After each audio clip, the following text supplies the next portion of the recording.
John, can you see me and hear me?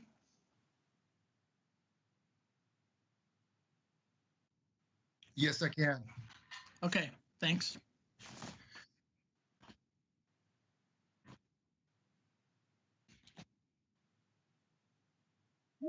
Yes, thank you.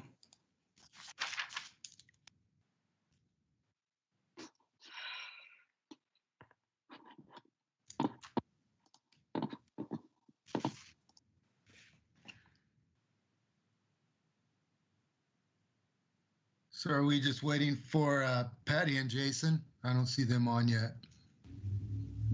Correct. And Tony. And Tony.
Okay, it's 5 after. Angie, did you hear anything from Jason or Tony if they're going to be here?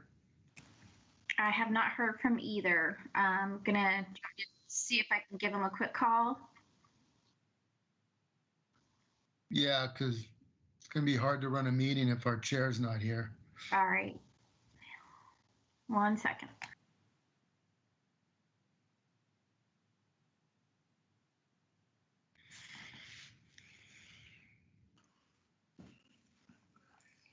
We do have a quorum, so if somebody wanted to jump in and fill the role of chair since the vice chair is also absent, that would be fine.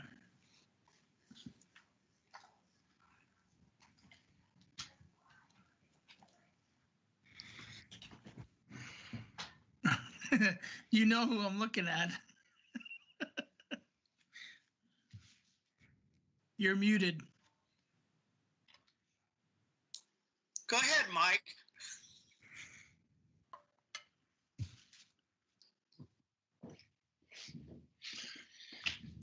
I'm game if you're all patient. Yeah, we'll walk you through it. Perfect. It's far short of what's needed to keep the 9,000 veterans.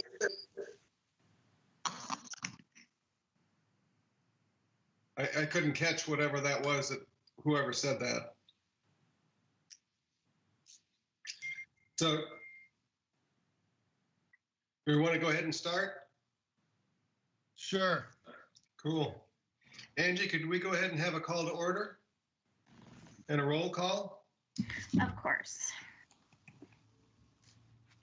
All right, here we go. Chair Wirtz is absent. Vice Chair Spreen is absent. Tony Babel is absent. Ruth Ann Resnack. Here. Mike Smith. Here. Chris West. Here. And Tiffany Yant. Here. Okay, great. Thank you. So next item is approval to minutes. Did everybody have a chance to take a look at those? Any changes or additions? Hearing none, do I have a motion to approve the minutes of last meeting? This is Ruth. A motion to approve the minutes of last meeting. We have a motion to approve. Any discussion? Do I hear a second? I'll second, even though I wasn't there. Seconded by Chris. All those in favor? Aye. Raise your hand. Aye. Aye. All those opposed? Hearing none, the minutes are approved. Next item of business is the strengths, weaknesses, opportunities, and threats report. Chief or Mr. Groth, do you want to handle that aspect? Yeah, so this is new, since you're a new commission, board and commission, except I think Chris and Mike have probably been through, Chris has been through a few of these, Mike has been through at least one of these. So what happens is every year City Council puts together an annual appreciation dinner for all the boards and commissions. Obviously that cannot happen this year because of COVID, but normally there would be a hosted dinner that all the boards and commissions would attend, and by, you know, just a way for City Council to thank you for all your hard work. There's really no agenda at that meeting other than to give each board and commission an opportunity to report out on the previous year. So the dinner's in December of every year. And so each board and commission gets to report on what they had done the previous year.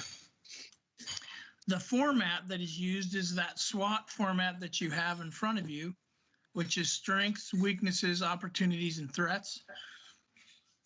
And really, you just list what your strengths are as a board and commission, what opportunity or what your weaknesses are, what opportunities you see, and what threats that you may perceive. It's really as simple as that. And then I think also on the template, there's a list or a space for each board and commission to list a few accomplishments that they reached in 2020, and then a few goals that they look to achieve in 2021. So obviously, since this is the first report for this new committee, that will affect, you know, some of those things. You've only met maybe half a dozen times this year because of being new and then COVID hitting. So don't feel any pressure to have to come up with, you know, any specific number of things. But that's what the template's about. And like I said, just what you need to do is have a kind of a guided conversation and list those things out. Now that is due to city council. What we're doing this year is everybody is putting together their reports and submitting them to city council as opposed to reporting them out at the annual dinner. City council is still very much interested in seeing the report. So, and the date has not been set for when those reports are due, though I think they're going to try to have a special council meeting or part of another council meeting to go over them. But that has not been set yet. So normally they would have been done already, but we're looking at sometime in January. So Julia, have you heard a date that maybe I have not?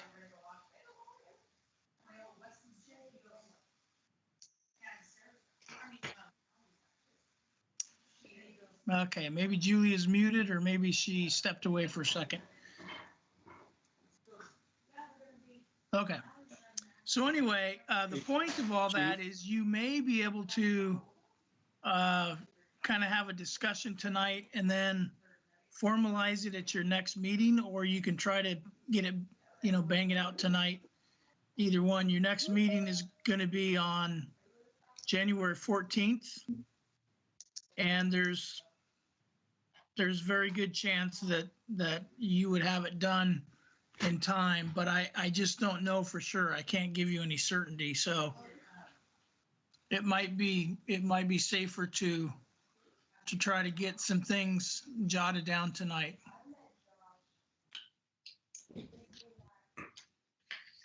So Chief, this is Chris. Since I have been through this multiple times, what I'd like to do, if you and our acting chair, even though Jason's here now, Mike and Jason want to let me just ramble a bit, I'd be willing to help set the stage on how some thoughts I have on filling this out and start the discussion.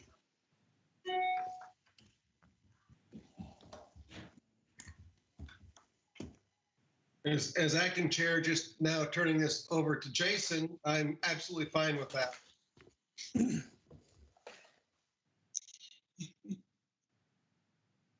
Okay. All right. Well, I think one of the strengths is that we have a committee, and the second strength is we have a lot of citizen issues. I wouldn't call them complaints, but citizen issues that have been brought forward to us. So that shows the need and the need for this committee, which is a strength. So that's how I address some of the strengths. And then lastly, we have been able to address some of those citizen issues, and time will tell if we're successful in meeting their concerns. So if I can just add, I apologize, but I failed to mention this. Staff will put together complete the format for you. Again, because we're in such an unusual time with virtual meetings and all that. So we'll complete the template for you and then email it out just for everybody's final review, I guess, and kind of as an FYI. But it'll be important that everybody chimes in and approves each section and each component, because we can't conduct a meeting through email, so we can't have give and take back and forth. So with that said, we will, with the notes and the minutes that Angie's taking, we'll be able to complete the template. But in order to do that, we need to confirm very specifically what each section of the template's going to say. So if I heard you correctly, and we'll need to, again, it's going to sound very redundant and maybe overbearing to a certain point, but the strengths are that you as a committee are in place. So that's number one. Did I hear correctly? Okay. Yes.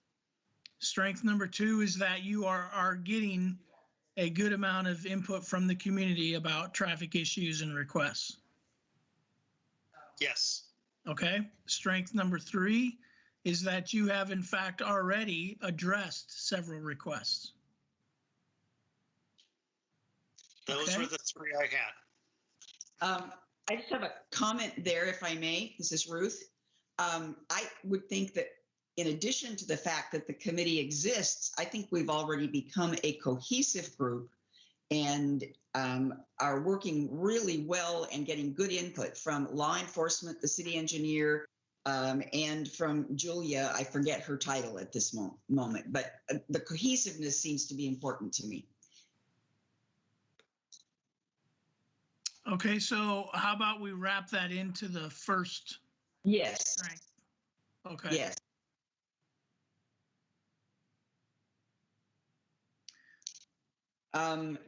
The addressing the issues already, might we want to put that under accomplishments?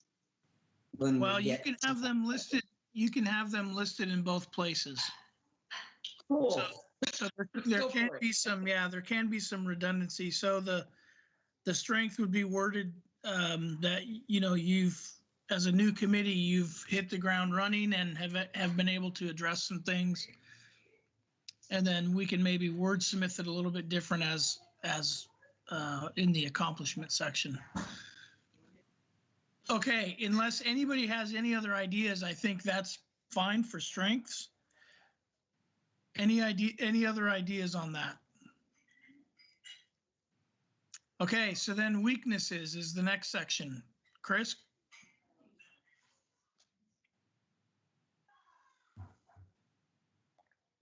You're muted. You're Chris, muted, Chris.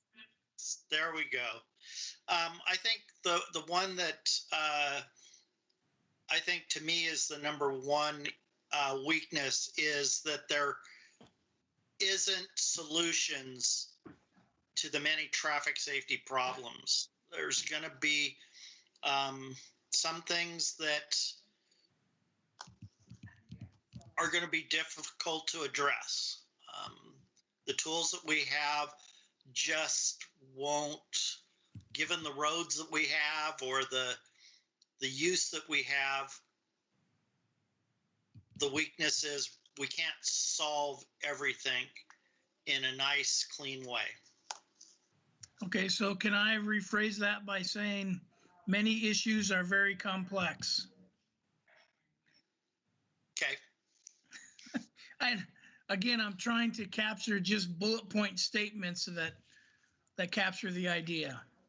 And that puts it in a little more positive light as well. Thanks, Ruth Ann. And we don't have immediate solutions. Okay, so we got that one. And is there another one for weakness? Well, I think funding is one. I'm not sure which one of these categories. I think you could put funding and weakness. I think you could put funding and threats. Depending on your perspective, you could also put funding and opportunities. If you think that maybe there hasn't been that pool of money ever because this is a new committee and it's a new fund. So I'm not sure what the group thinks, but I think somewhere in there should be a funding bullet point.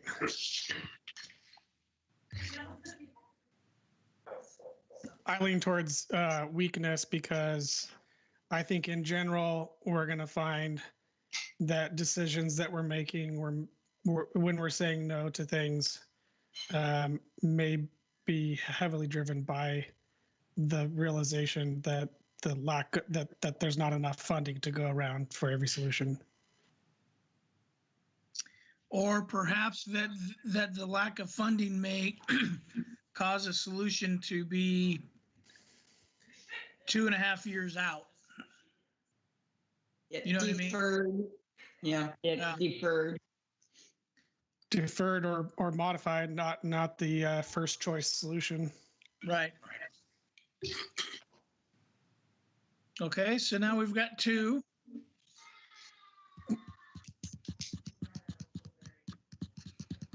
Might I suggest that a weakness so far is that you are a new committee, so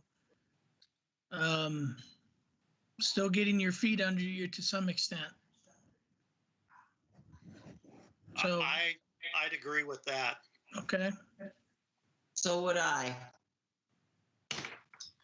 We're still learning what we can do and Right. just learning ropes of how to get it done.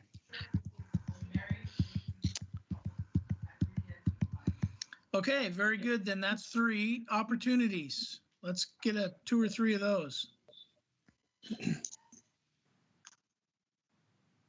Well, I'll offer up to get things started, and that is to solve real traffic safety issues that are plaguing our city.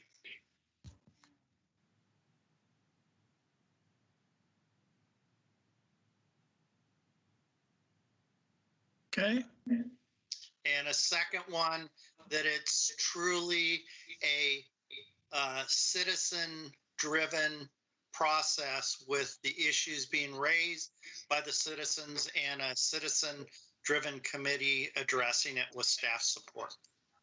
So shorten that one up, Chief.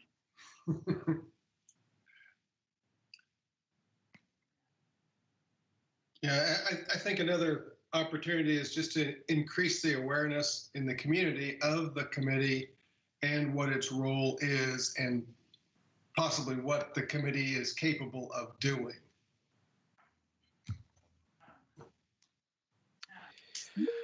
I think this goes maybe along with what you said first, Chris, but improve, just generally to improve pedestrian and bicycle safety in Sherwood, reduce accidents, that sort of thing.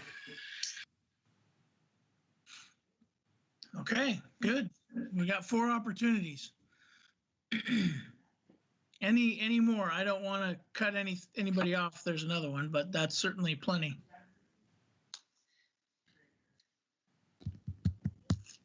All right, threats. And I would start by saying I think what Jason mentioned should be listed in the threats section as well. And that is that a potential threat is ongoing funding. I think we can just list it that way. There's no problem with having something in 2 different categories if it fits.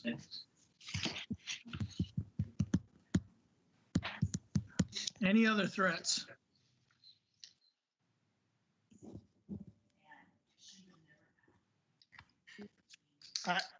I don't know how to phrase this into a nice, concise statement there, but as citizens provide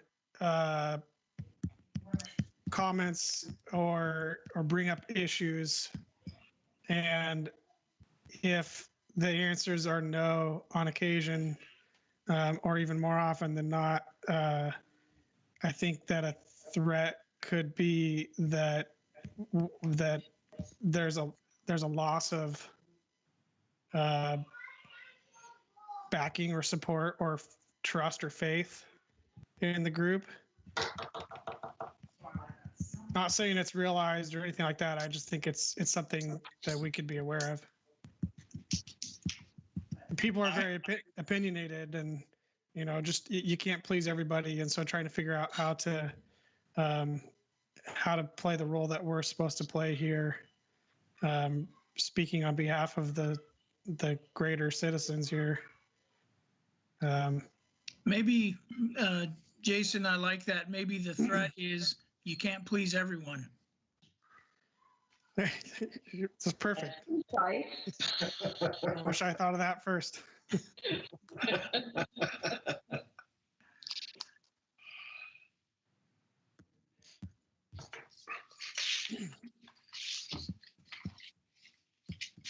What about workload? Do you all see that as if this continues to gain traction like it has pretty significantly in the last, say, 3 months, there could be a volume issue where somebody submits something and And it could realistically be 2 months before you all get to it, because you're not willing, nor should you be, to have 4-hour meetings to get through everything. So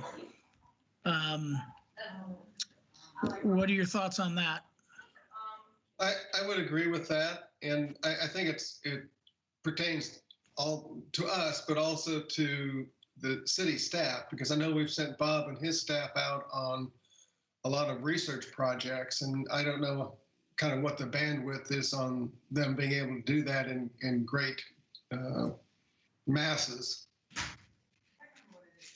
Yeah, this is Ruth. I would agree. We already have several forms that came in to us that are already on our schedule, deferred to next month.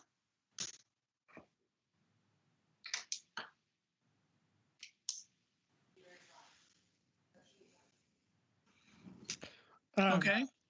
I agree with all those. I have another one, and I'm not sure if this fits in this. This is another one that I feel like you could put in multiple categories. I think that COVID and the unknowns could be a threat. I feel like it's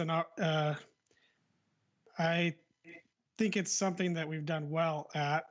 And so in one sense, I think you could put it in a strength because, despite the inability to form a new group completely remotely, I feel like we've done a pretty good job with that. But there's also still a lot of unknowns, and I guess I don't know what it could do to this group in the future. Funding, I guess that's partly funding, partly, of staffing availability, resources. Illness of committee members, possibly too, and all of the things that affected things that related to schools and kids going to and from school. We that's not going to happen until sometime next year, and that could be a lot.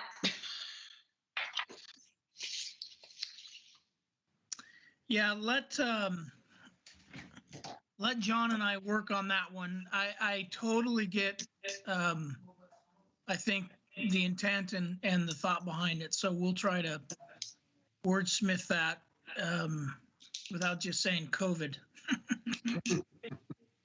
But there's some really good points there, because frankly, you've had some requests come in based on historical school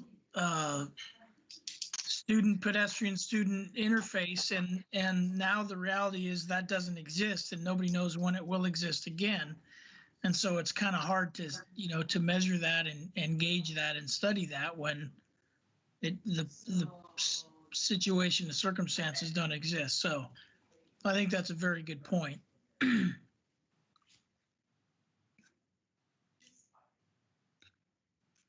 Okay, any other on the threat side?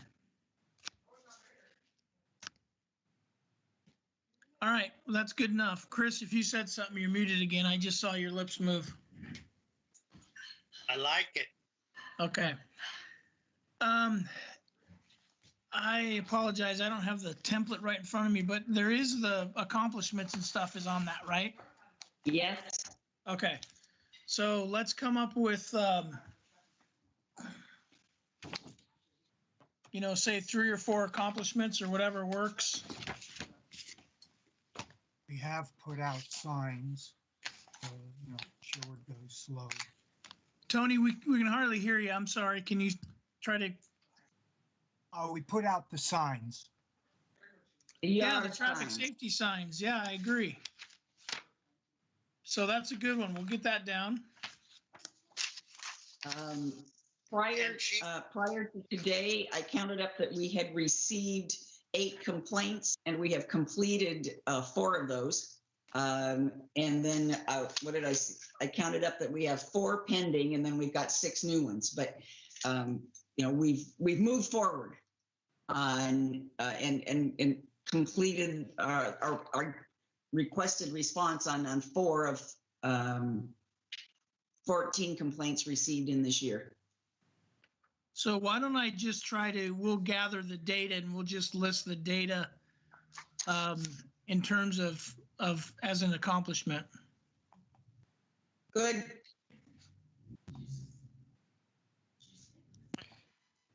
like along with that, as a separate item, the creation of the issue form and the Tracking issue, sheet? the tracking sheet, as well as the form that people fill out when they okay. submit. It's the complaint form. Mm-hmm. Yes.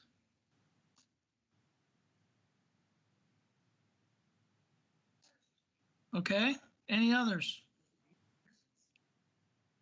Well, I think the fact that we've got a well-functioning committee that is up and running in a very short amount of time under trying circumstances is certainly a good accomplishment.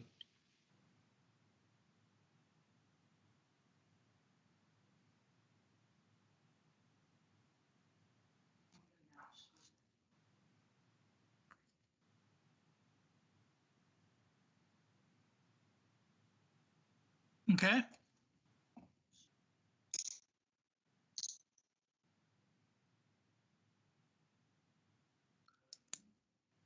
Well, that's 4. That's good, unless Tiffany's got another one. Nope, I think that's good. All right, let's move on then to the goals. Come up with 3 or 4 goals.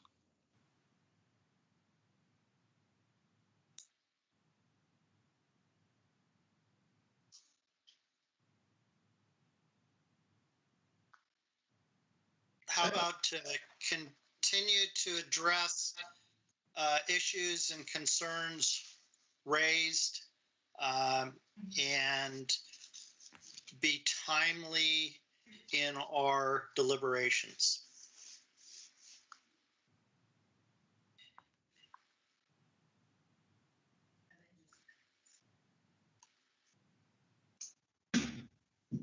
Address issues in as timely a manner as possible.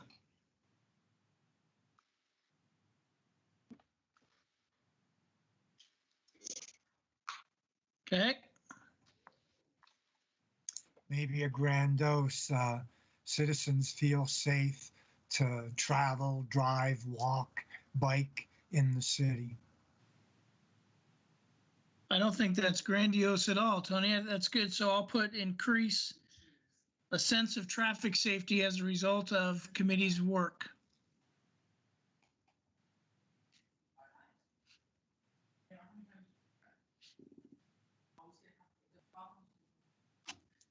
I think this kind of goes along with that too, but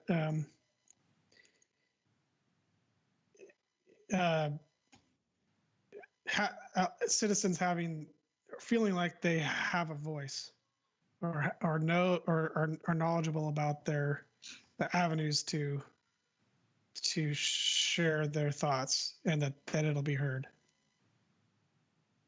You're probably going to come up with a fantastic 5-word sentence for that too, but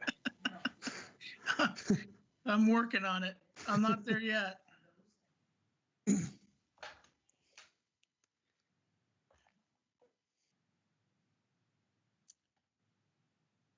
I'm just going to write down citizen voice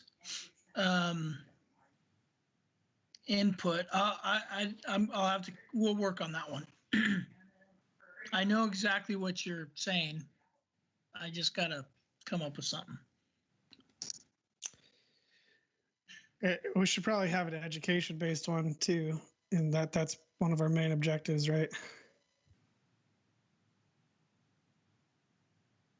People learn how to drive the roundabout through our education. That's a good one. No, don't put that one down. Talk about grandiose. Yeah, we need things that are realistic, Jason. Come on.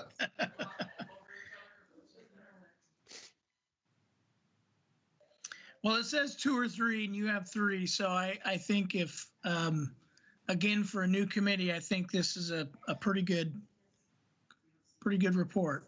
If you all are satisfied with it, then. Should we have a goal that we pass out all of those signs we made by the end of the year? Maybe relax the law on putting those signs out, because there's some beautiful places where they could go. But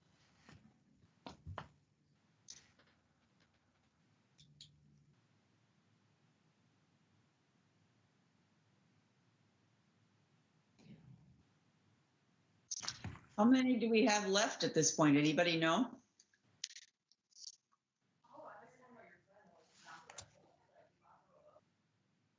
About a half a box. That means we've got quite a few out. Yeah, there is a fair number out as you drive around town. You see them, and they don't have an expiration date, right? So there's no date on them, and so we can just continue to filter through those. So, okay, Mr. Chair, I think we've got enough to go with. If you guys are ready to move on. That sounds good. So I apologize for being a little bit late. I thank you, Mike, for filling in for me. So we're on to the review the issues and complaints. We'll start with the tracking sheet.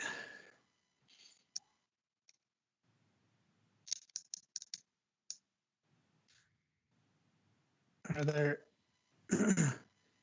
anything in particular staff wants to touch base on, or anything in particular that any of the group wants to discuss?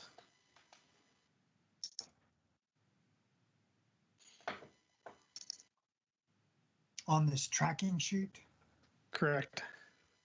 yeah, it seems that there are a couple of them that, you know, just would require a little brush trimming or, you know, removal. I mean, what does it take to do that? I mean, what department do we have to go through to have that looked at?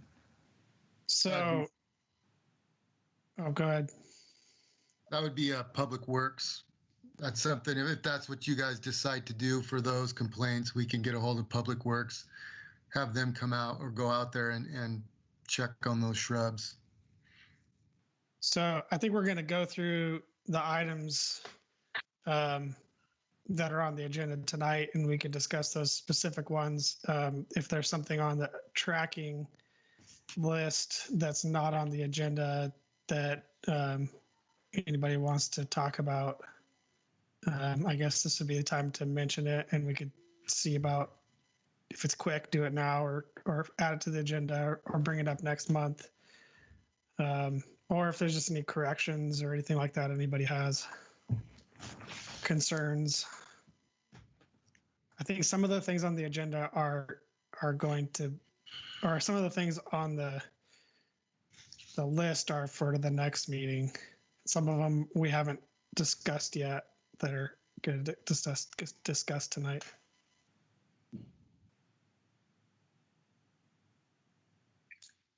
Jason, I felt that it was a good display of what it helped me after missing last week or last month, reminded me of what we've addressed and what we still had. So I think the purpose of this form is meeting that purpose right now, and I'm satisfied with the information that's presented.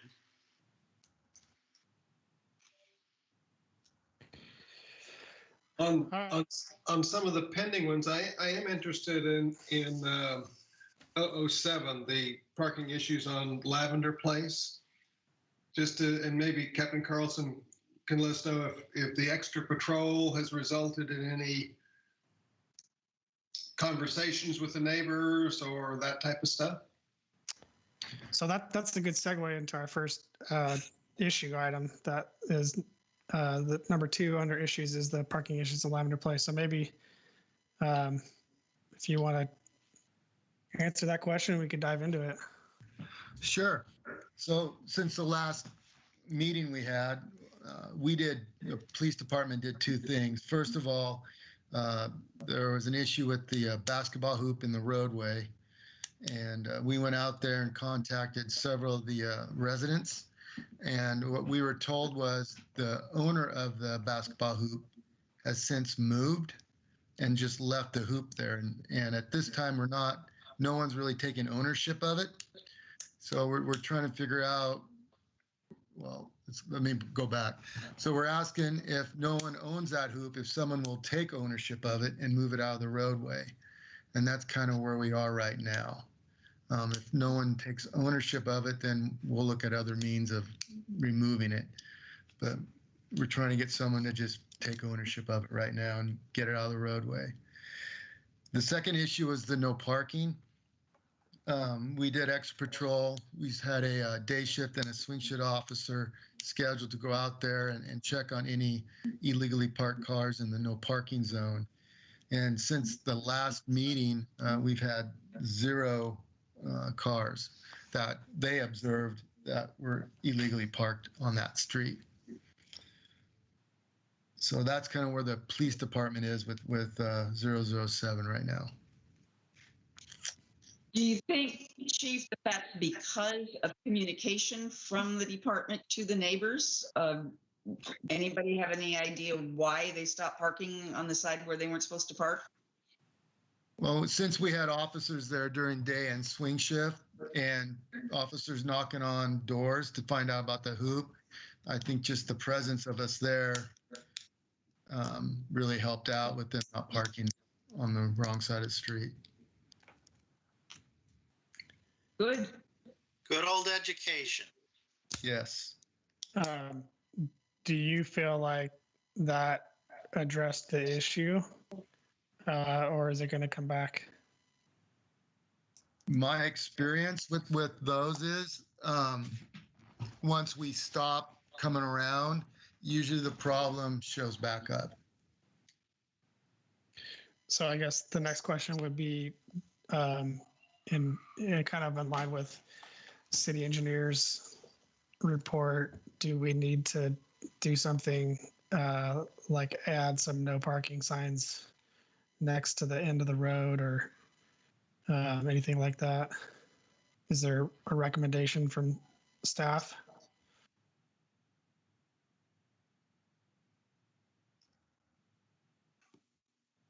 I think that if you go down to my report that I did and go to the PDF of the sort of the markup of what's there in the blue notes, I'm basically making a recommendation on 2 items. Number one is that the parking at the end of Lavender Street, up to the first driveway segment, just basically be disallowed. Whether we put another no parking sign in on the end of the road there to mirror the east side of the road with the west side of the road, that's up to you guys. But I'm basically saying that the people who occupy the 2 end lots basically don't have a driveway access. They should have a driveway access. I agree that the street configuration for this type of layout, I would not accept it nowadays because of this type of condition that it creates. But if we allow parking there, then these lots are basically not allowed to have the same driveway configuration allowed by the other as the other driveways to the lots adjacent to it. So I would just say the end of the street somehow be signed for no parking. I don't know how you're going to prevent somebody from trying to put 2 cars within the space between the 2 the 2 driveway drops. It's basically 12 feet long. You could stick 2 small cars in there, but a large car, 2 large cars, even a truck, probably is going to hang over. So if you did that there, you can see that it basically, how you're going to stop it from doing that all the way up the street, because that's the way the subdivision was developed, with just minimal space between the driveway drops and their apron wings, and there's just not a lot of room there. So I think for the best, if people park there, they're impacting their own situation. However, the ones on the end, I definitely think that that should be signed no parking, because those two lots at the end should have unfettered driveway access to the roadway.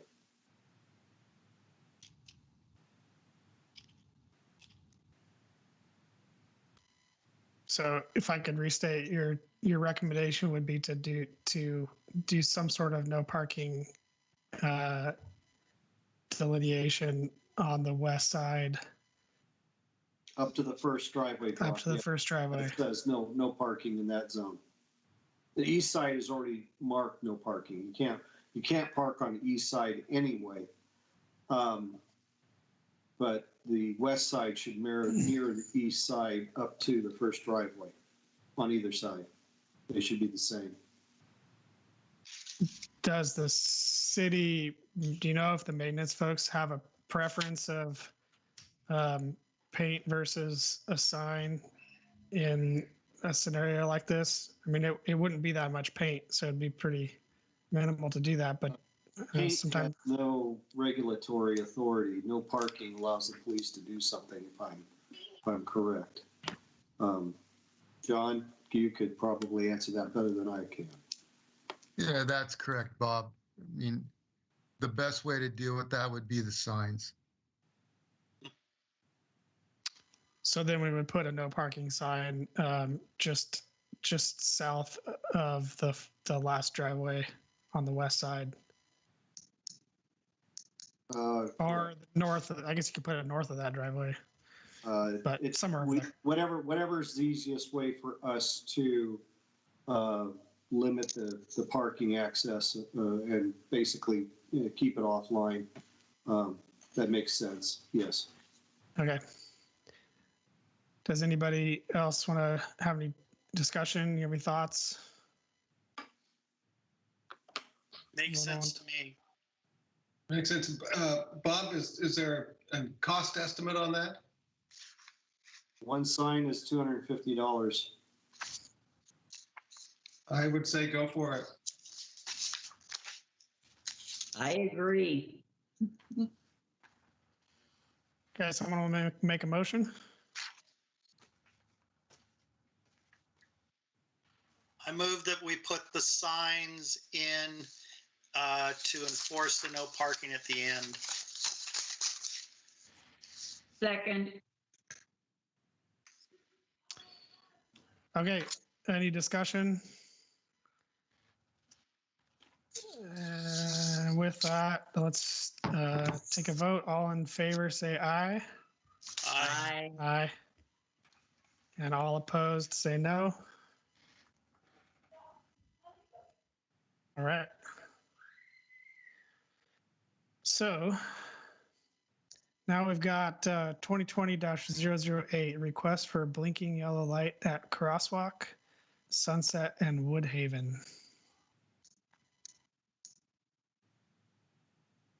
So I've driven that numerous times since this first came up. And,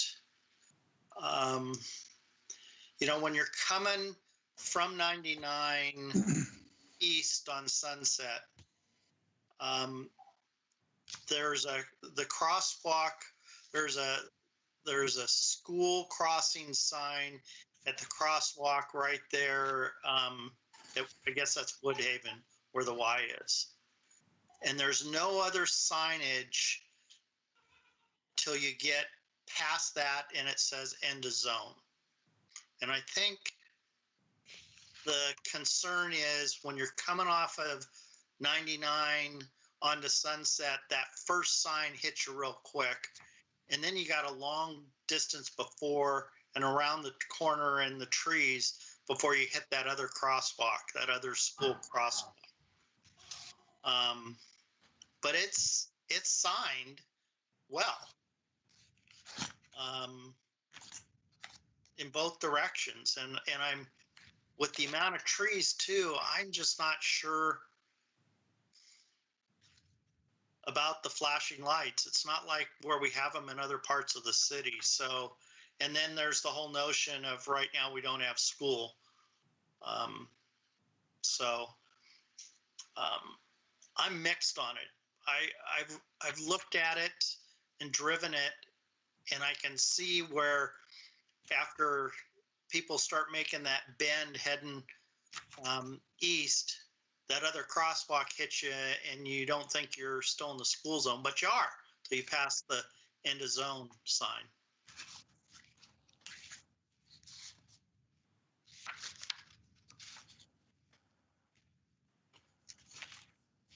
Is this one different than the one that dealt with lighting concerns? Lack of light? Yes, that's different. Different intersection.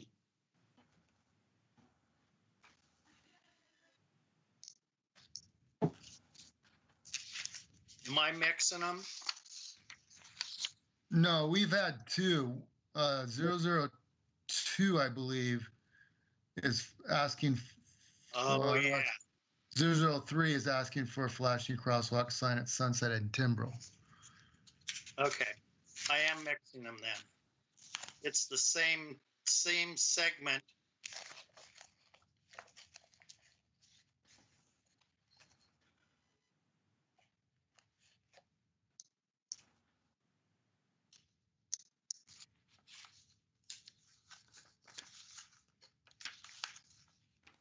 Did we lose him?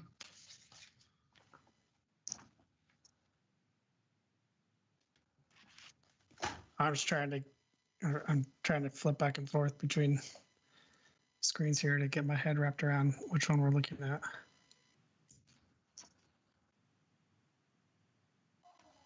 Well, 008 is request blinking yellow LED light for pedestrian and activate when crossing Sunset at Woodhaven. And then 002, which we've already talked about, or sorry, 003, flashing crosswalk sign at Sunset and Timbrel. Yeah. It's that same stretch. Yes. But it's the two different crosswalk sections.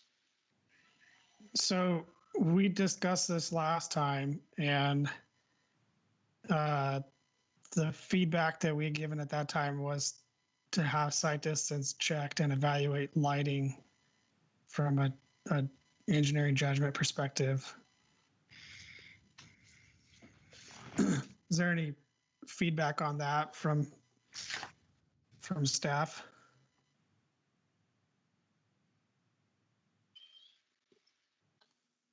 I have not as of yet. Gonna have to check lighting levels in that area.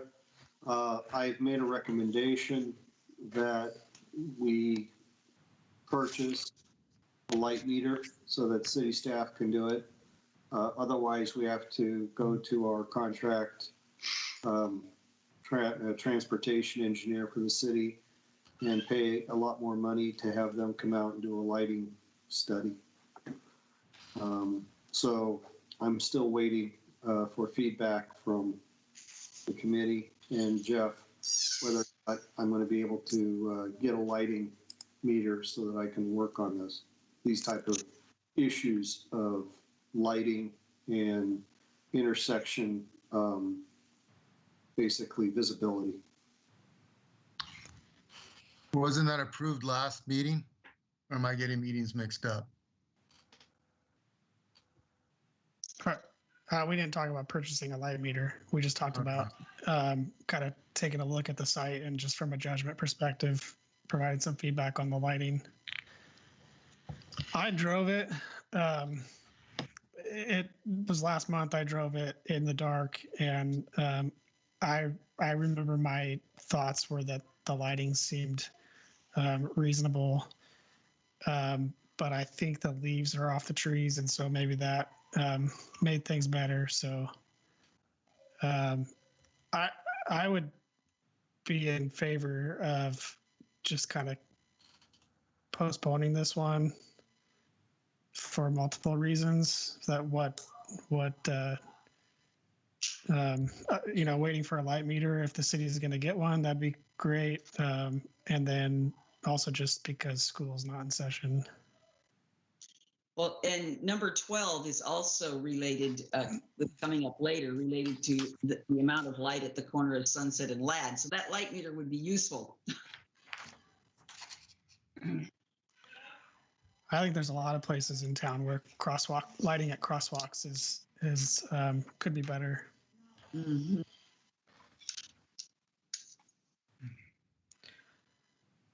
So, Yeah.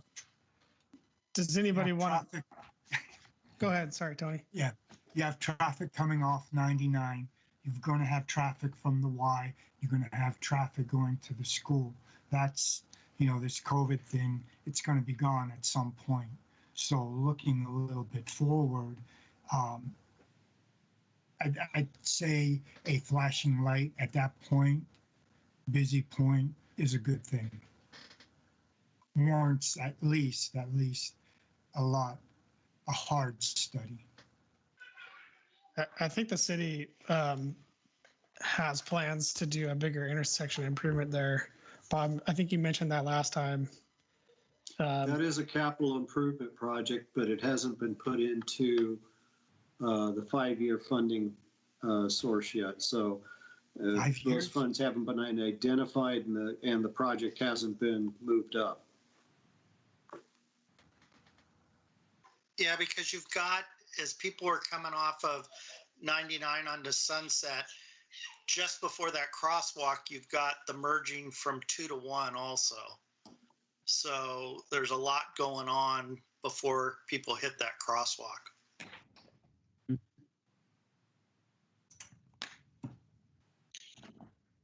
Yeah, and a lot of people coming off 99 don't realize that right lane is going to become a right turn only, and there are a lot of people that are really confused. Where am I going here? And might miss that there'd be pedestrians wanting to cross. It's not the best configuration for an intersection. I'll agree to that. Mm-hmm. I think that ultimately that might be a good place for something like the rapid flashing beacons. I think it's going to require an engineering study, and this is just not a really good time to do those.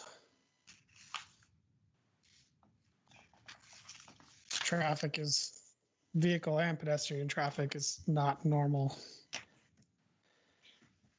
I think that the capital improvement project, if it got moved up on the CIP listing and some of the definition of what was being viewed,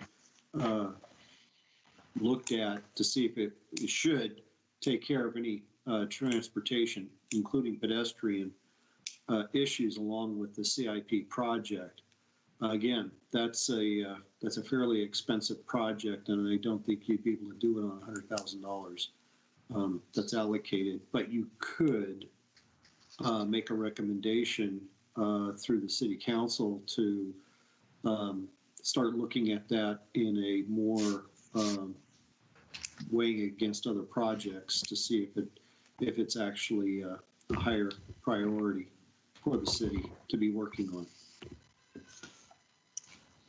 Is that Bob that just spoke? Yes. I think that's a good idea. I'd support a recommendation to council that the council consider that capital project as consider moving it up in the priority list. I second that. I guess that was a motion then.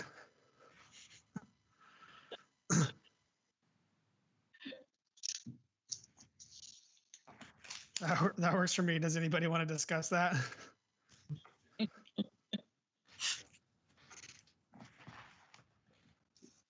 No, I think we all recognize that there's an issue there, and with the capital improvement project that the city's already identified, they know that some work needs to be done there, and I think given the fact that the high school going to open someday and we've got the school and the Y there, it needs to be given a hard look by the council on their priority list.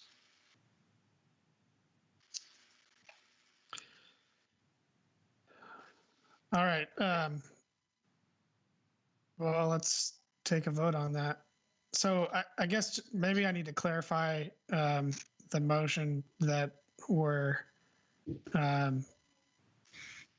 denying the request to put in the flashing lights, and we are instead asking that a recommendation be sent to City Council to consider raising the priority level of that capital project for that intersection. Could I modify that? Could I modify it a bit, Jason? I think we should defer a decision on the flashing light till we have a better assessment of what the school and the post-pandemic situation, but also recognize that this is a problem area and that the city should take a hard look at increasing the priority to spend capital improvement funds on this intersection. I don't know that we want to deny, because I don't think, well, maybe that's what we're doing anyway by deferring. Ruth Ann, did you have that? Were you speaking to me? Yeah, I was just going to ask you, you had something you wanted to say. Well, yeah, I like the term defer better, because it's not that doesn't make it a blanket. No, we're not going to do this. It says to the writer of the complaint that we see this, we think there should be more work on it, and in the future, it looks like it's going to be a part of a capital improvement project that would resolve the situation. It sounds a little better than just denying to me. So my only reason for saying deny versus defer is the part of me that likes to check boxes and close out items wants to deny it, because if we defer it, it's going to stay on that tracking log for, the next 3-4 years until something's done, potentially. So as long as everybody's okay with it staying on the tracking log as a pending item, then I think that's okay. Or if there's staff doesn't think if defer means we can check a box and close that item. I don't know if that's possible.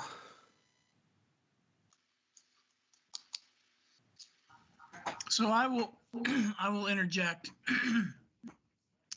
to say that I believe one of your options, it's reasonable to say we've referred this to staff for inclusion in the capital improvement plan.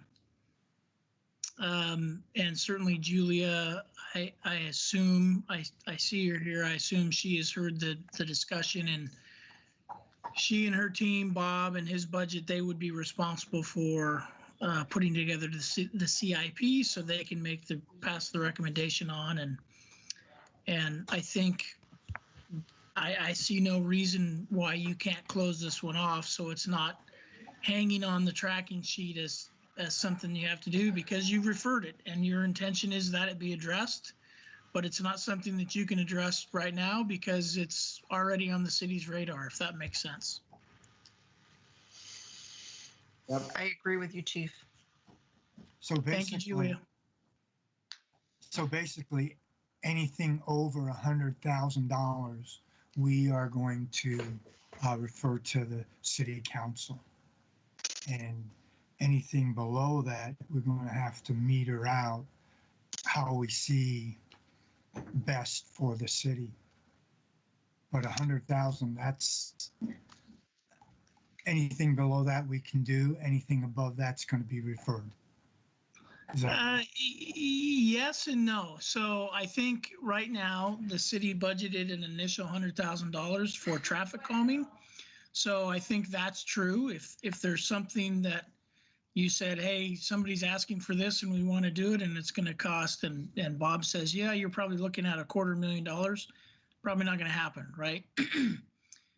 Now, the reality of it is, and this is probably where I'm wading into a weed patch that I don't recognize, so Julia can jump in, but the reality of it is those kinds of improvements most often fall into the category of a capital improvement project.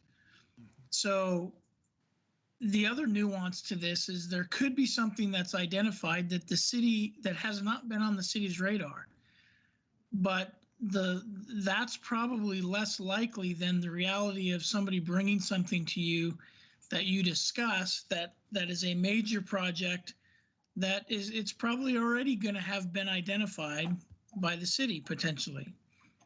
So hopefully that makes sense. The second part of that is that even though it's less than $100,000, there's no guarantee that you're going to be able to pull a project off that way anyway, because if it's a $75,000 project, it's probably going to need to be vetted at a level higher than this committee, because that's a significant expenditure of funds, right? That goes beyond my level of approval. So it's going to have to go to the city manager and probably going to be something that he's going to want to bounce off city council. So it's not a cut and dried answer, Tony. I think generally speaking, you have built a safe parameter, but there's a lot of different variations within that. Julia, help me out. Yeah, no, and I think you were right about all that you said. And I just wanted to make sure that you all understood a little bit more about the CIP and the CIP process. So the CIP is sort of at its most a compilation of projects identified in our various master plans. So transportation, water, sewer, all those things. So it's pretty much all of the transportation projects that we have identified through those planning processes, plus others. And we can only afford to do so much any given year. And we kind of project what we might be able to do within a 5-year period, which is what we refer to as the 5-year CIP. And so we have to prioritize. And before you guys, it was really staff prioritizing kind of based on what we heard, and council, and a little bit through the budget process. And so in my mind, the value that this group adds is helping us prioritize. As things come to you and you say, we think this needs to move up on the CIP project list, then when we're putting that together for the next year, we have that information that we can go forward with. It doesn't mean that we're going to, even through the CIP process, going to be able to afford all of these large projects, but it helps us prioritize. And by you referring it to that, it kind of elevates those projects above other things that may not have the same community need in the moment. Does that make sense?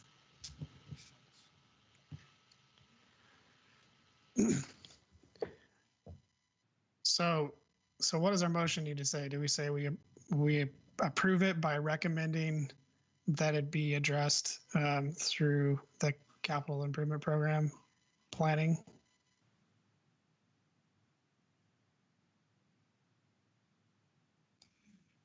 Yes, I think what I can imagine the emotion being is essentially you saying, yes, this is a valid project. Yes, we think it needs to be done. Our recommendation is to refer it to the CIP process as something that the city tries to find funding for in the nearer future.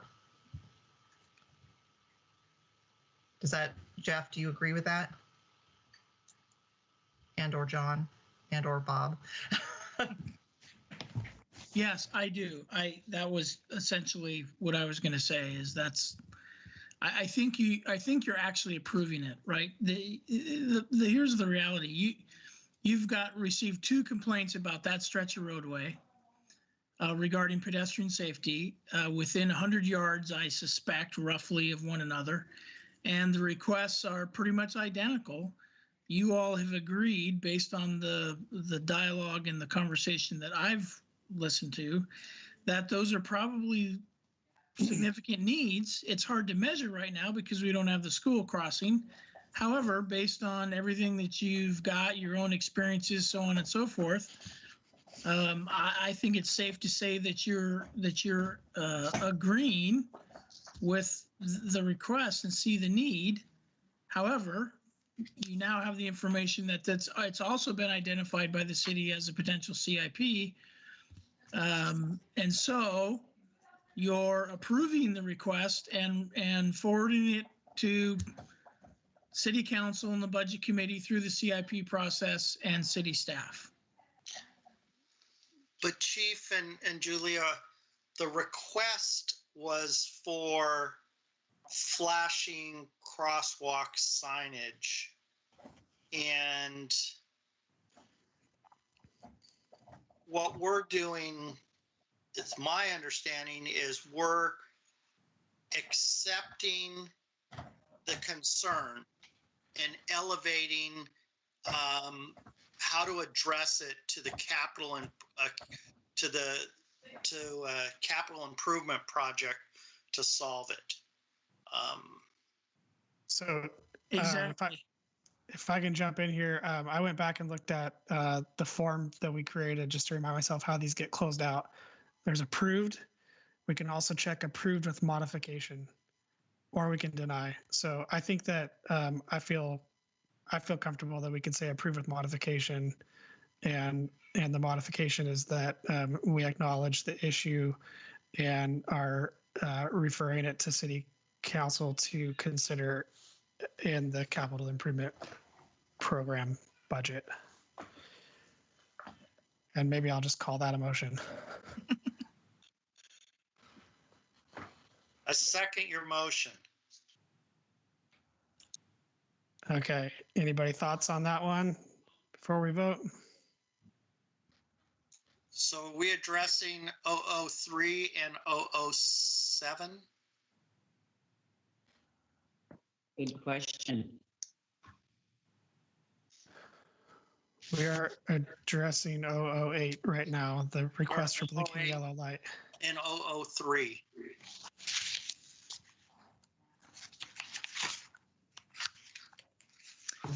I don't think we're into the 003 on this particular conversation. That's kind of a separate one, although very related. Let's close out 008 and then we can continue that conversation so we can get one of these closed. Okay, let's have a vote then. All in favor of the motion on the table for item 2020-008, say aye. Aye. Aye. Aye. On all opposed, say no. Okay, now with that, do we want to quickly and easily bring back up that other issue on this intersection and make a similar motion? Mr. Chair, Bob and or Julia, is it reasonable to believe that based on the work that would be done on that CIP, that it would include improvements up to Timbrel, or would it not?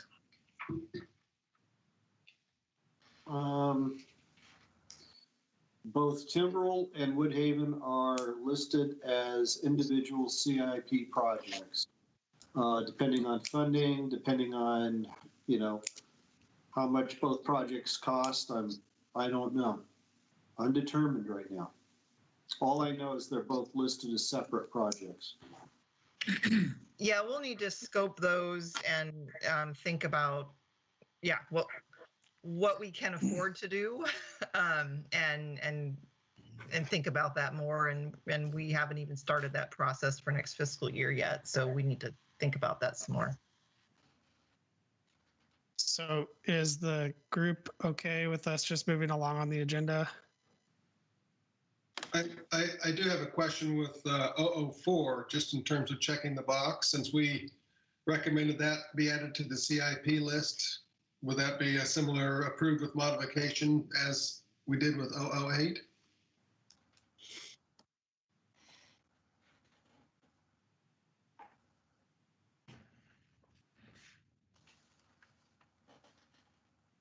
It seems like it. But I don't know that we need to make action on it. I can follow up with, I can follow up afterwards with Angie. I can't remember if we closed that one out or not. We must not have closed that one out. So, No, but we still shows us pending, but just trying to help check a box. Thank you. Okay, so I'm going to move on to the next agenda item unless anybody has anything else on that. So we got 2020-009 overgrown bushes need for marked crosswalks at Sequoia and Meineke. Does anybody from staff from city want to kind of kick this one off?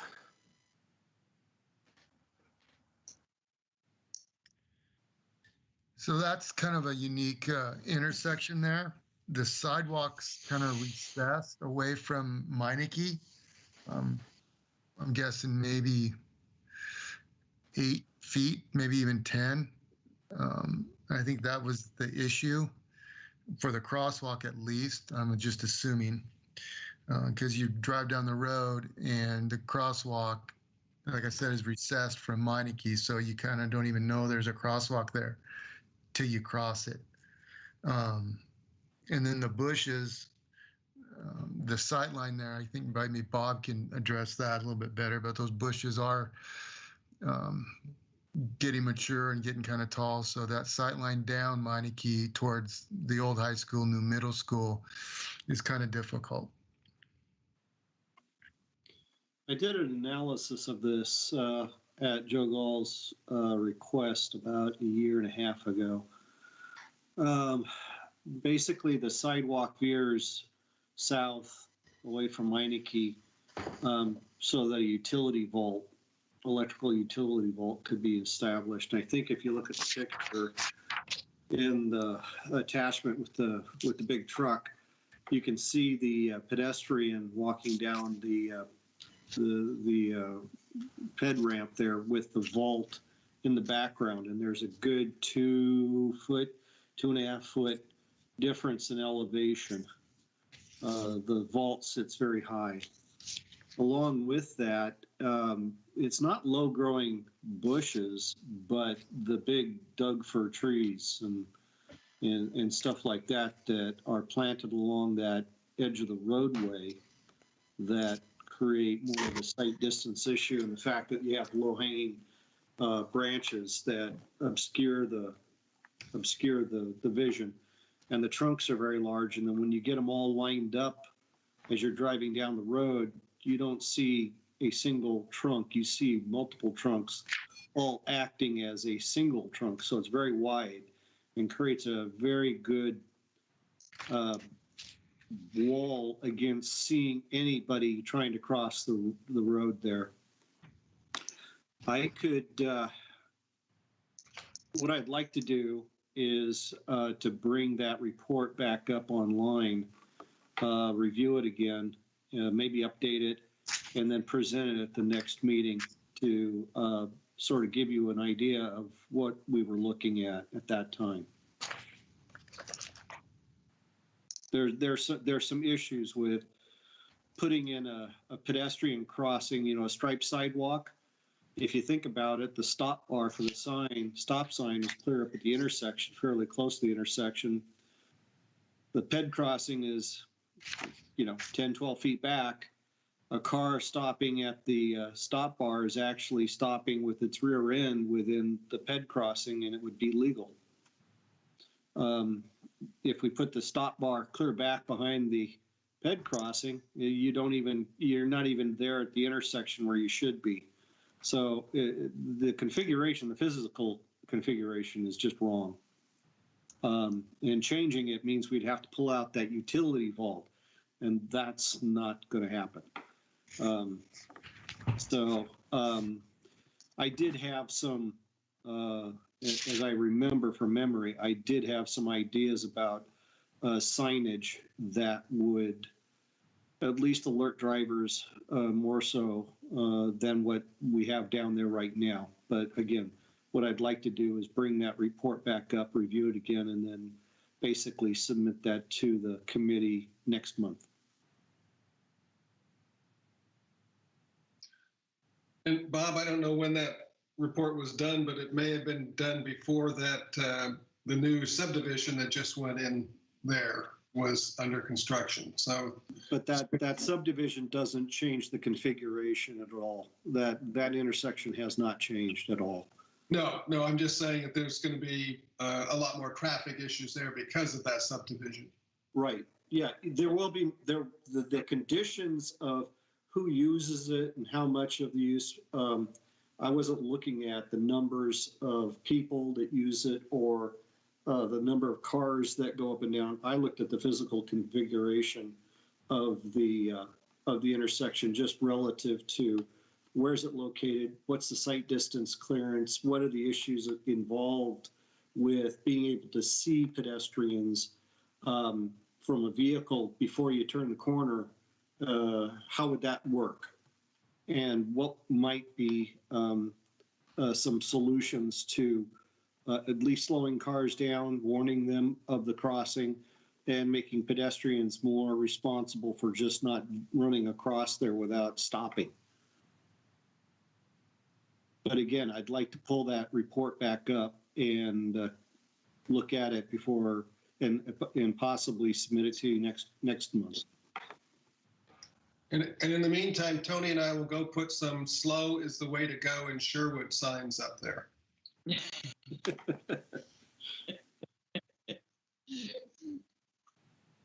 And bring a big hedge trimmer to trim that big bush right there on the corner, touching the sidewalk. So is everybody okay with deferring till next month on this one? Okay.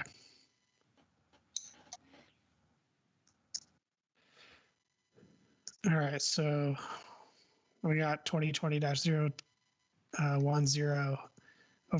overgrown bush is in pedestrian island and need for maintained marked crosswalk from sidewalk to crosswalk signal island at Meineke and Highway 99.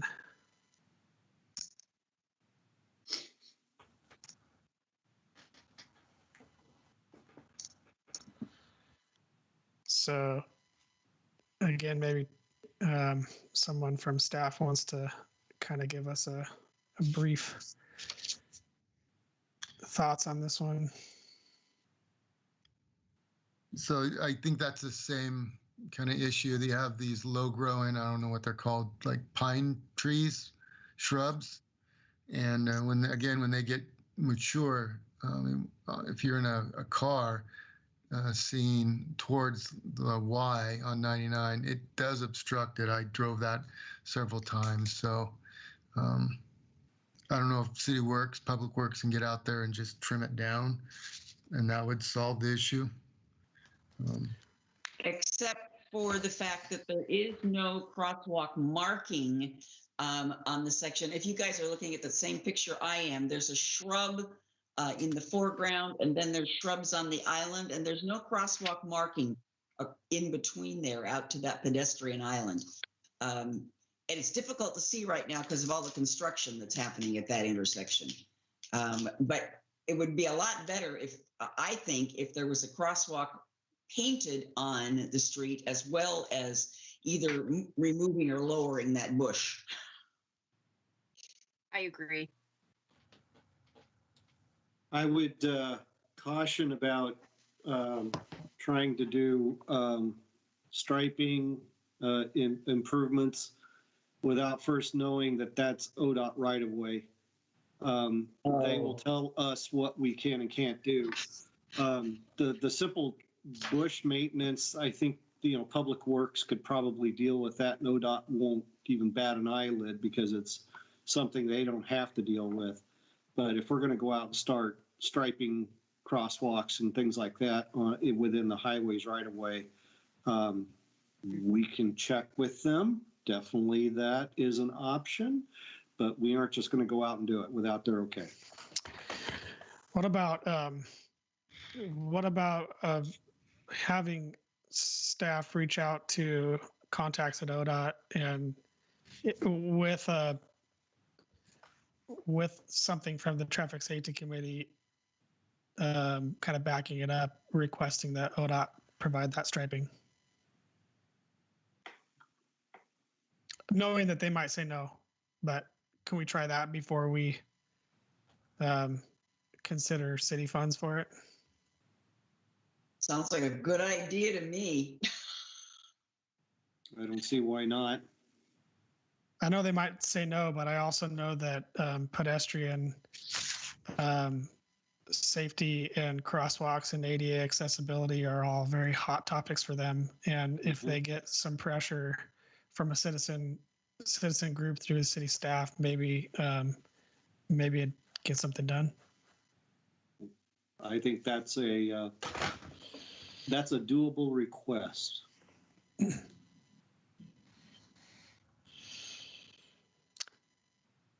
All right, somebody want to make a motion or any further discussion before that?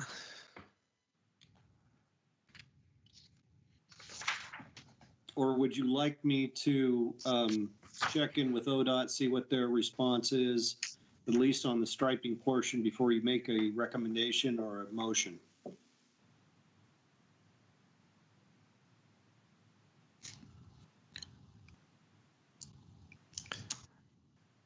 I like checking boxes. I'm fine with making a motion.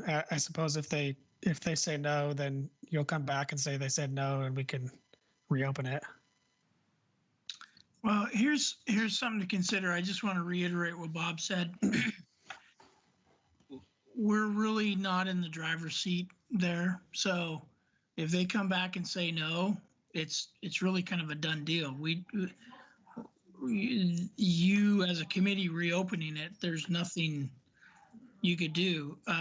Our public works could go out there and trim, but technically they're supposed to get approval before they do anything on an ODOT right away. So they're generally not willing to go out and push the envelope on that for obvious reasons. So this perhaps could be one that you recognize has some value, and you'd use the approve with modification, and you just request staff forward it to ODOT, and you're done with it, because either ODOT then takes care of it and does what needs to be done, or they decide not to. And from my perspective, if either way, that's the end of it. I mean, if they decide not to do anything, I just don't see us changing their mind.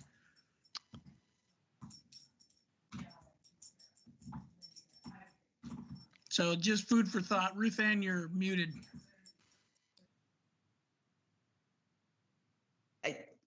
Indeed, that is the facts of life. I didn't realize that the ODOT right-of-way extended that far.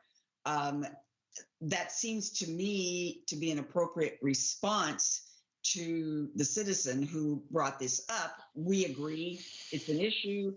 We don't have control. We have asked ODOT if they would accommodate this kind of a request. I have a question. The development that's going on at that corner 99 and Meineke that we're talking about, what's going in there? Is it business or more houses, or does anyone know? It's a dental facility. I didn't hear. It's a dental facility. Dental? Oh. Yes, so it's a business, professional business.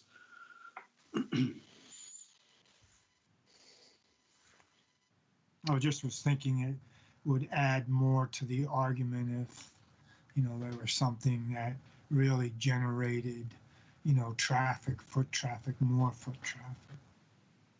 Okay.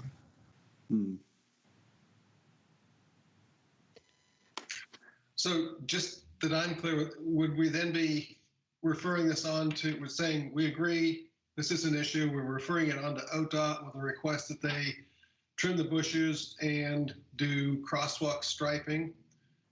But if they say, no, we're not going to do crosswalk striping, but we're okay with the city trimming the bushes, is that something we would be willing? I think it would be a request that we give them the option of trimming the bushes and putting in the striping, or allowing the city to trim the bushes and put the striping in, or they're going to tell us no, leave it alone. I think those are our two options. And I think that just comes out of discussing it with two different departments. One's going to be their intersection highway access people, and the other one's going to be with maintenance people. So two different groups that I have to deal with. So can I work on the motion? The motion is to accept and refer this issue to have staff refer this issue to ODOT since it's in their right of way. And we hope that we can find a resolution to the concern.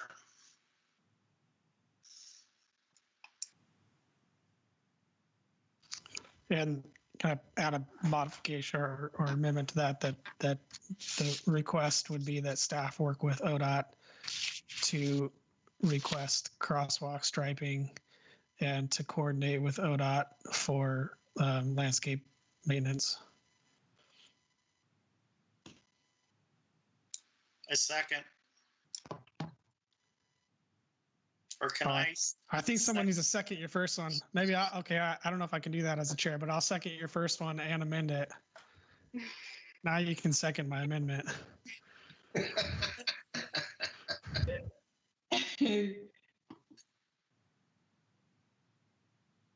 Okay, I think okay, good. Any discussion?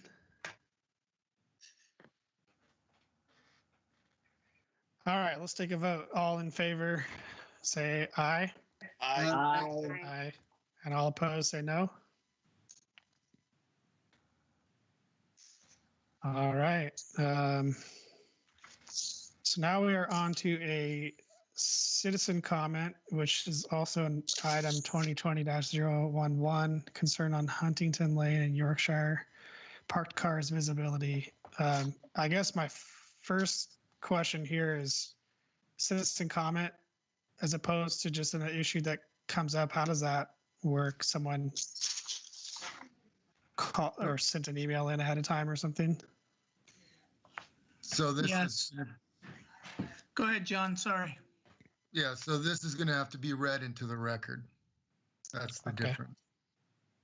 So just something to remember. The committee does not take, the way it's structured, you do not take testimony. Certainly, even if we were meeting in person, you likely wouldn't. But certainly under the COVID virtual meetings, there you don't take testimony. But you do have citizen comments that come in. So the distinction there is that people can make a citizen comment, but that is presently at the end of your agenda. So you certainly have latitude as a committee when you want to have that read, but it needs, I'm just reminding you that it's citizen comment. It's not testimony. So there's no obligation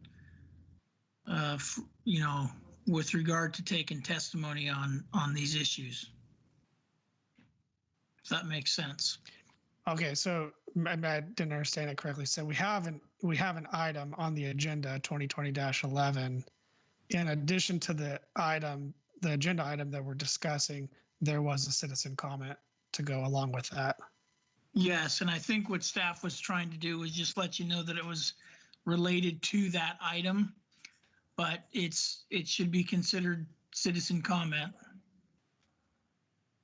just like any other citizen comment. And frankly, every citizen comment you get is probably going to be related to some item.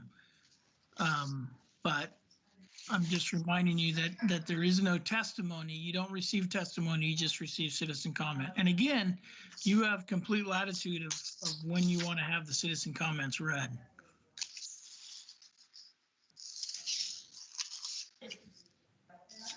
So can we maybe get a staff thoughts on this agenda item? And then the group can decide when we want to hear the comment.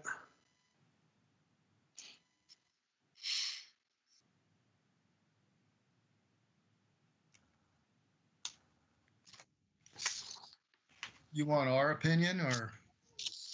Yeah, just, I mean, if you can give just kind of a brief summary of what you understand the issue to be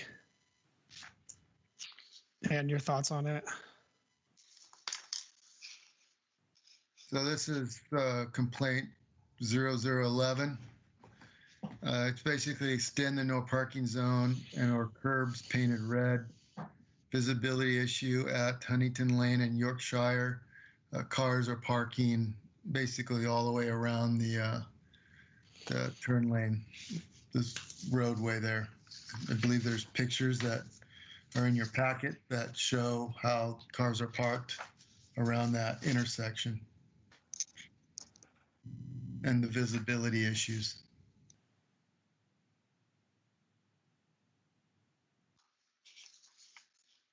So Captain, what's the rule on the corner apron with the disability ramp? How, is there any limitations on parking near that? Well, technically that could be construed as a crosswalk. You can't block, that one picture looks like it's blocking that roadway. That's illegal. And parking that close, yeah, those cars could be ticketed.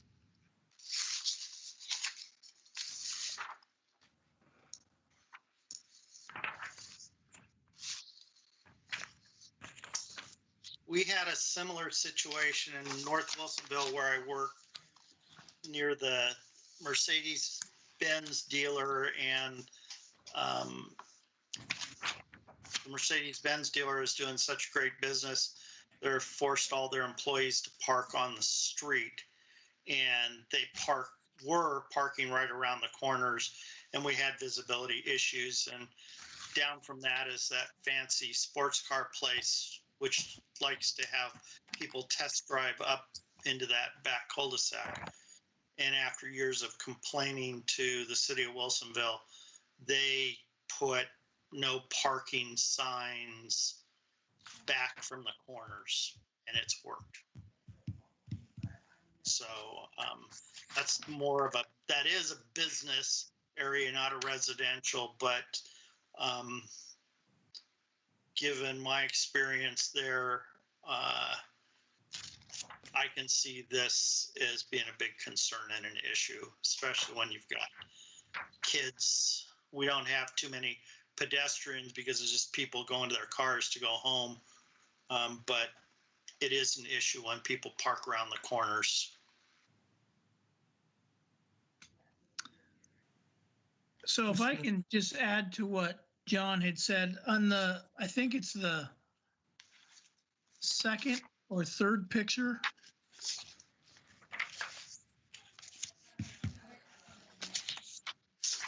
It's the second picture.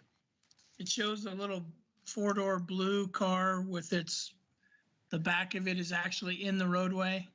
Mm-hmm. That's a significant issue. Frankly, it's an enforcement issue because that car would be considered a hazard because it's actually parked in the paved portion of the roadway.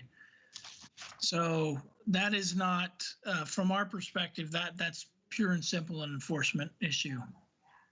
Clearly illegal parking, whether it's allowed there or not. So just point that out. So also, it's not legal to park within 20 feet of a crosswalk. Would you guys consider that a crosswalk? That's an unmarked crosswalk.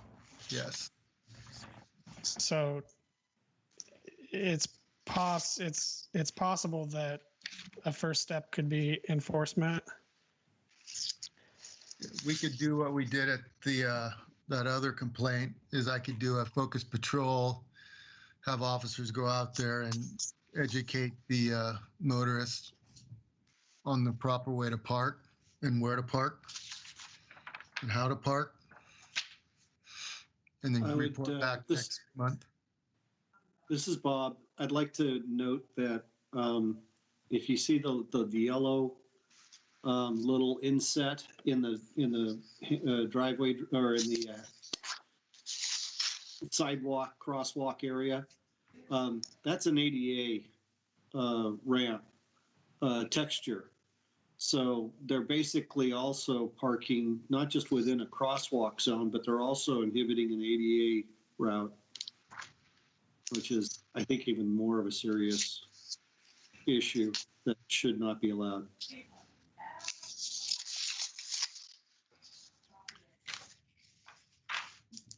So yeah, if you guys agree to it, I could do a focus patrol again, and we can have officers go out there and check that area out for the next month. I would agree with that. I drove this today, and that area is, it's kind of back a little ways. It's not really on the main drag. So I got to think that most of the people that are kind of parking there are doing it on a pretty regular basis. So some education probably will, I would think, take care of most of the issues. Same people. Yeah, we can start with that and see how that goes.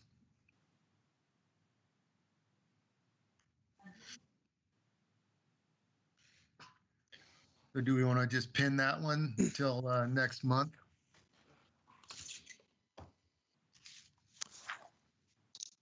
I don't want to keep making my opinions, but I think that we agree with the issue and we approve it with modification, enforcement being the mechanism, and we can make sure that the feedback to the person who made the brought the issue up understands that there's the ORS laws about parking that can be enforced, and that's the avenue that we're choosing to take for now. That's my opinion. I like that.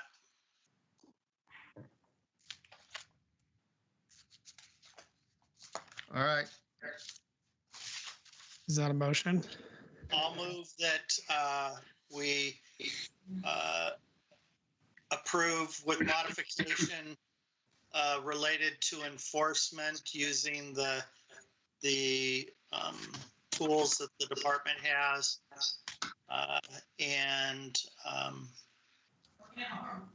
that'd be it. Second.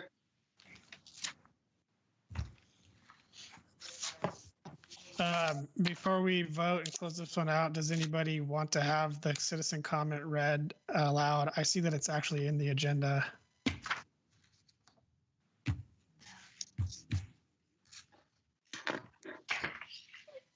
I'm okay with. I think it behooves us to at least hear it, or at least all be sure we read it. But whether it's now or at the end of the meeting makes no difference to me.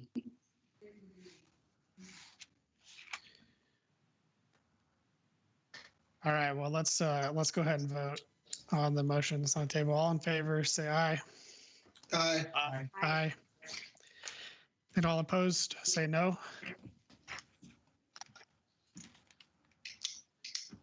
All right.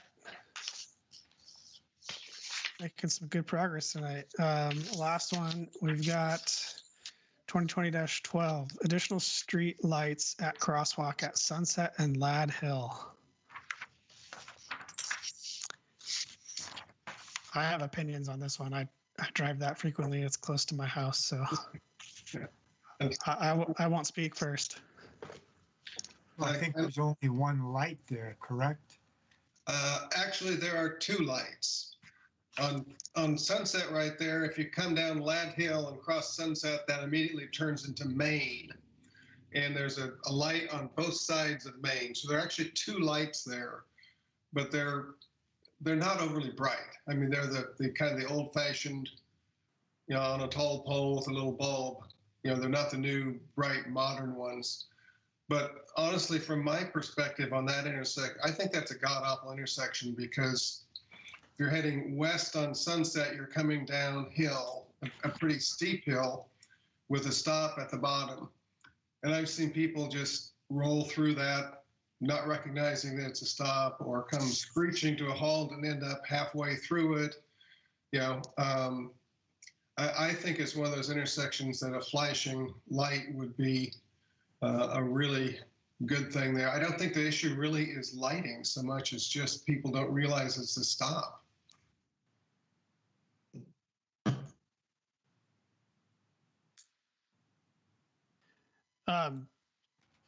Bob, is this one?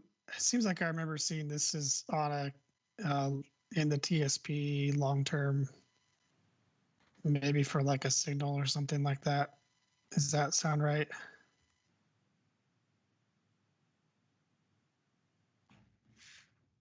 I don't have the TSP in front of me, and my memory doesn't click with the project, but that doesn't mean it isn't there.